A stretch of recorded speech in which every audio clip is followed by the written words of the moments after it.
say true or false. First one என்ன கொடுத்திருக்காங்க 7% is to 49%, அதாவது 7% is to 49%.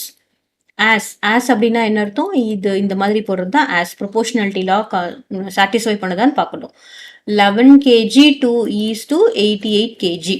ஸோ இப்போ நம்ம இது என்ன பண்ணணும், proportionality law செக் பண்ணணும். that is 7/49 is equal to 11/88 அப்படின்றத பார்க்கணும். இதில் நம்ம பாருங்க 1 7 is 7, 7 7s are 49 கேன்சல் பண்ணிக்கலாம். இதில் 1 8 is 8, 11 8s are 88 போட்டுக்கலாம். ஸோ இங்கே என்ன வரும் பாருங்க, 1/7 is equal to 1/8. So proportionality law என்னது, this is A, this is B, this is C, this is D னா நம்ம என்ன பண்ணணும், here it is A/B is equal to C/D. or நான் அதை எப்படி செக் பண்ணணும் பாருங்க, AD is equal to CBC. So cross product நம்ம செக் பண்ணுறோம். செக் பண்ணும்போது நமக்கு என்ன வருது பாருங்க, இங்கே 8, இங்கே என்ன இருக்கு 7. So this is not equal. Proportionality law check பண்ணும்போது நமக்கு கிராஸ் ப்ராடக்ட், இது நம்ம என்ன சொல்லுவோம், கிராஸ் ப்ராடக்ட்னு சொல்லுவோம். So this is not equal. அப்போ இது என்னது, ஆன்சர் இஸ் ஃபால்ஸ்.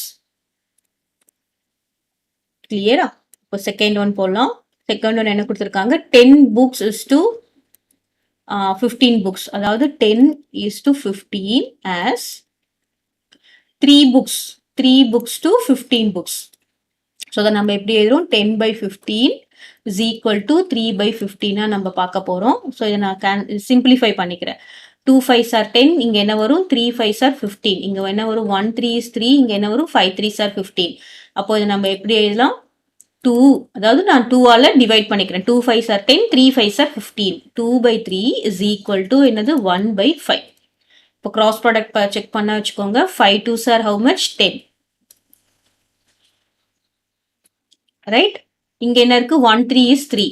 அப்போ this is not equal. அப்போ this is also what, false. கிளியரா? நெக்ஸ்ட் தேர்ட் ஒன் போடலாம்.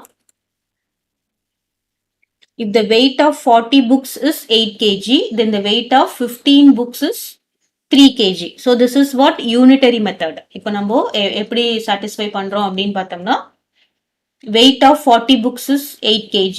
So 40 books ஓட weight எவ்வளோ அப்படின்னு கொடுத்துருக்காங்க அப்படின்னு பார்த்தோம்னா 8 kg.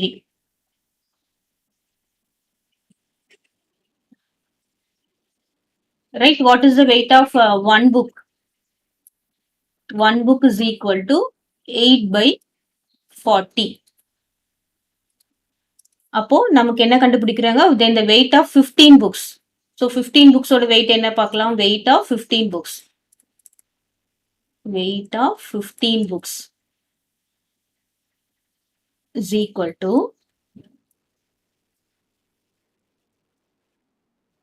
என்ன பண்ணும், 8/40 into 15. ஸோ இதை நான் போட்டால் என்ன வருது அப்படின்னு பாருங்க,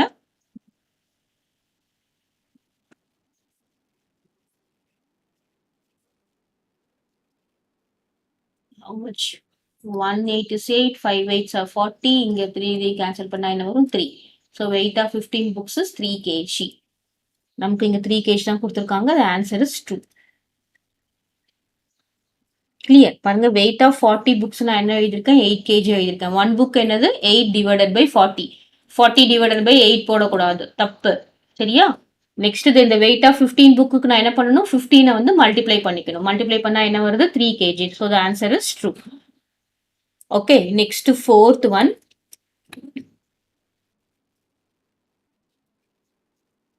ஃபோர்த் ஒன் என்ன கொடுத்துருக்காங்கன்னு பார்த்தீங்கன்னா, a car travels 90 km in 3 hours. So 90 km in 3 hours with a constant speed. Will it travel 140 km in 5 hours? Clear? So இதை நம்ம யூனிட்டரி மெத்தட்லையும் போடலாம், இந்த மெத்தட் வேற மெத்தட்லையும் போடலாம். இப்போ 90 km in 3 hoursனா, that is 3 hoursல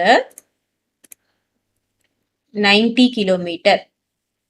அப்போ 1 ஹவர்ல எவ்வளோ டிராவல் பண்ணும் அப்படின்னு பார்த்தீங்கன்னா, 1 hour is equal to 90 divided by 3. That is equal to how much, 30 kilometre 1 ஹவர்ல டிராவல் பண்ணும். இப்போ நமக்கு எவ்வளோ கேட்டிருக்காங்க, நெக்ஸ்ட் 5 ஹவர்ஸ்ல எவ்வளோ டிராவல் பண்ணும் அப்படின்னு கேட்டிருக்காங்க. Right? will it travel in 5 hours. So 1 hourல 30 கிலோமீட்டர்னா in 5 hours, it travel 30 into 5. That is equal to how much? 150 kilometer. ஆனா நமக்கு என்ன கொடுத்திருக்காங்க? 140 கிலோமீட்டர் தான் கொடுத்திருக்காங்க. ஆமா தானே? இங்க என்ன கொடுத்திருக்காங்க? 140 kilometre. So the answer is false. Okay. இங்க நமக்கு எவ்வளவு கிலோமீட்டர் டிராவல் பண்ணுது? 150 கிலோமீட்டர் டிராவல் பண்ணுது.